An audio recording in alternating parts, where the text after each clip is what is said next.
Libra, welcome to your just-in-time tarot reading. If you're watching this, Libra, trust that there is a message here for you. So let's jump on in. If you're a regular viewer, welcome back, Libra. If you're new here and you just honored the call and clicked, welcome. My name is Bronya. I'm an intuitive tarot reader. Been around here for a little while. Now I will be starting with a couple of oracle cards in this reading, and then I will be working with the full tarot, just to let you know that sometimes the whole reading like really hits hard. It feels like a personal reading. It's amazing when that happens. Sometimes it's just pieces, but they are the right pieces that you need. Okay, so let's get started. I have got here, Libra, a fiery climax approaches. Full moon in Aries. Now you might be dealing with an Aries. Sun, Moon, Rising, Venus, you may have a significant Aries placement in your astrological birth chart. But outside of that, because it may not mean that, the Arian energy is generally high action, high activity. It can be quite climactic, as you've seen here. We're thinking Emperor, the Fool, the Magician, those kinds of energies in the tarot, where maybe it's time to make a bold move here, right? Could be a leap of faith. It could be a calculated risk. We will find out. Full moon energy, maybe something coming to conclusion or completion, and we had the full moon solstice in the weekend when we also had the moon go into Cancer. So there could have been some high emotions around in the weekend, or that could have been quite revealing for you. All right, let's keep going. I'm working with the Divine Initiation Oracle. I will link you to the decks I use down below, as these are my latest faves, and I'll be working with the Ethereal Alchemist Tarot. Light codes, initiation. Okay, I have a lot to say about this, because for me, and look, it depends, you know, how woo you want to go, but I'm going there anyway.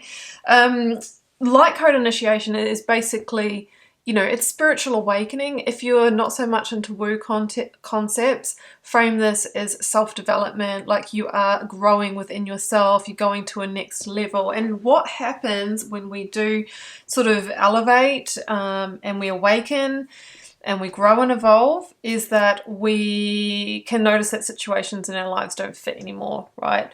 That could look like, wow, like this job used to fulfill me and now I just find it so meaningless, right? Or like you guys are all sort of so obsessed with maybe, you know, money, ego, whatever it might be. That can happen, right? And we can really feel called to be of service to others or be on purpose to help others. The same thing can happen in our relationships, personal, professional, romantic, friendship, where, you know, we're finding them not nourishing anymore or not able to meet us on the level that you know, we've evolved to, and that is absolutely fine, and it's great to have a range of people around you at different stages. We all help each other, you know, grow and thrive.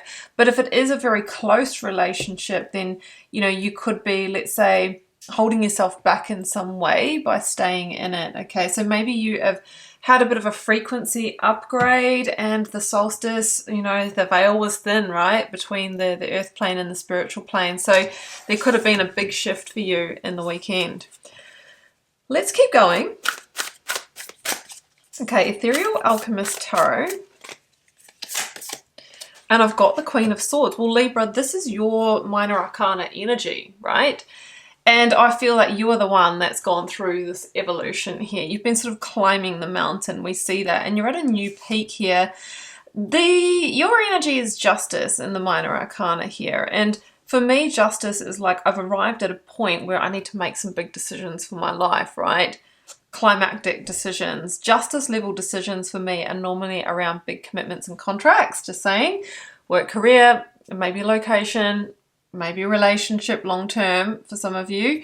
And it's really about restoring the balance, right? Restoring the balance to you and your life, because I feel that after the shift that you've been through, something is feeling like not in alignment, doesn't align with your new values, your priorities, your vision for the future. So it's about getting clear on your authentic truth and then setting about to do the work, Libra, of realigning your life to this new version of yourself, having being upgraded on a frequency wise, and shedding old skins.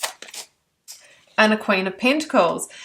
This is really coming back to the commitment and contract piece. Okay, we've got the earth energy, and the Queen of Pentacles for me is usually around house, home, or business career. So I'm getting the same theme through. And, you know, it's really evaluating the growth within those situations, right? And maybe needing to shift your focus somewhat. So you're getting like double queen energy. And yes, this could be someone that you're dealing with. I mean, it's generally a Capricorn energy for me, but I wouldn't rule out Taurus, Virgo, Sun, Moon, Rising, or Venus. So it can be like a mother or mother-in-law energy as well, or your role as a mother. You know, this can be where we maybe evaluate that journey. Maybe it's time to jump into it, or maybe the mother has been significant in some way here. Whoa, okay. Wheel of Fortune. Isn't that a gorgeous card?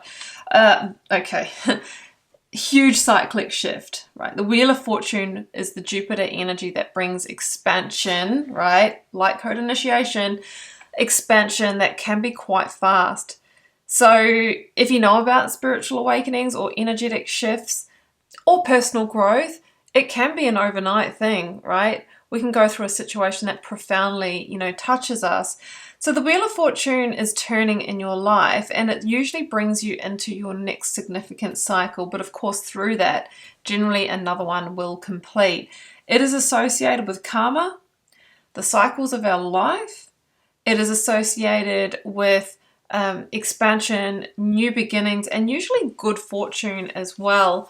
So I just think that's such a profound energy with what I'm seeing here.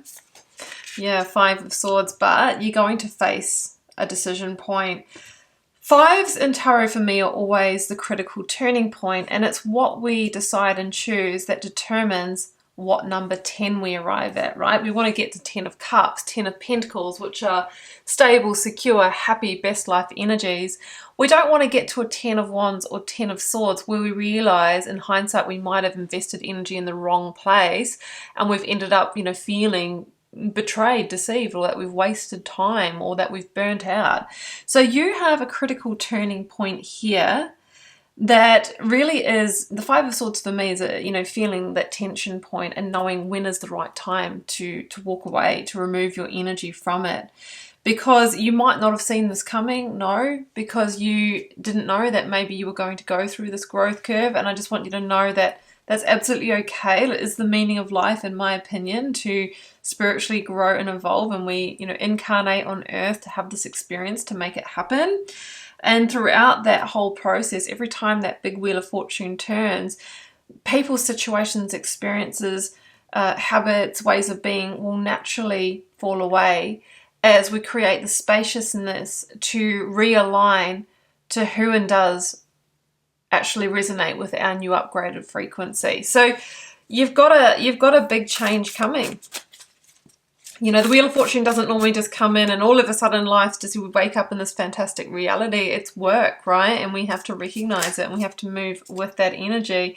3rd Queen, right? You've had the intellectual, the physical, and the emotional Queen. If we get the Queen of Wands, you know, she is the last piece of the puzzle.